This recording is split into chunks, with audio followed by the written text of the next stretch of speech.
Todos los días los árboles absorben carbono del aire. Esto hace que el aire sea más fresco y combate el cambio climático.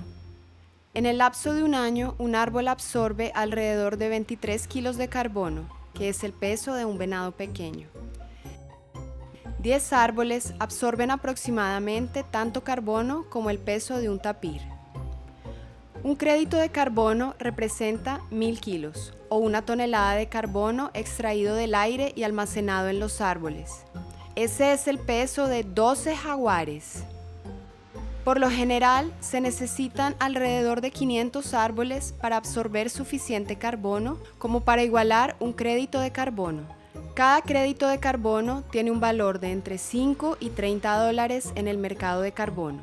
Cuando multiplicamos eso por todos los árboles del bosque, se suma mucho dinero muy rápidamente. Pero espera, ¿quién está comprando esta cosa invisible? Esa es una buena pregunta. Quienes compran estos créditos normalmente son grandes empresas y gobiernos que quieren proteger los bosques. ¿Y por qué quieren comprarlos? En las ciudades casi todo se mide por dinero. Si algo no se puede comprar o valer, muchas veces la gente no lo valora. A veces, la forma en que las empresas ganan dinero hace daño a la naturaleza. Por ejemplo, cuando liberan en el aire sustancias como el carbono que provoca el cambio climático.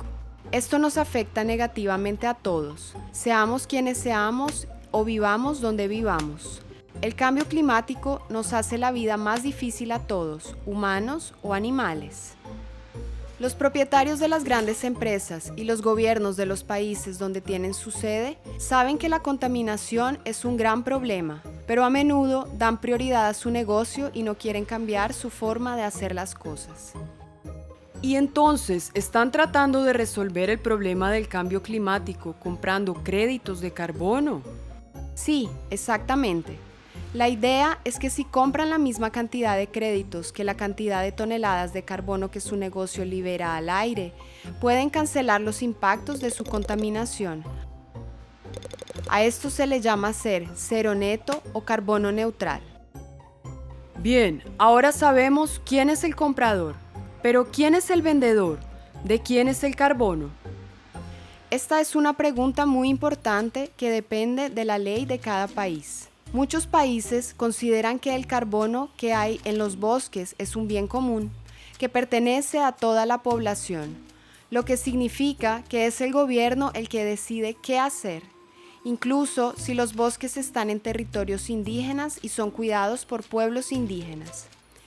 En otros países como México, Guatemala, Costa Rica y Perú, la ley dice que el carbono es propiedad de quien sea dueño de la tierra donde están los árboles.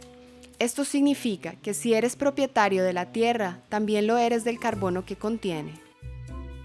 Todos los gobiernos de los países con bosques pueden ganar dinero vendiendo créditos de carbono, siempre y cuando se comprometan a cumplir la legislación protectora, entre otras acciones que mantengan sus bosques en pie. Este programa opcional para los gobiernos, establecido en el Acuerdo de París, se llama REDD+, que significa reducción de emisiones por deforestación y degradación de los bosques. Las cosas empiezan a complicarse un poco. Hagamos una pausa para repasar.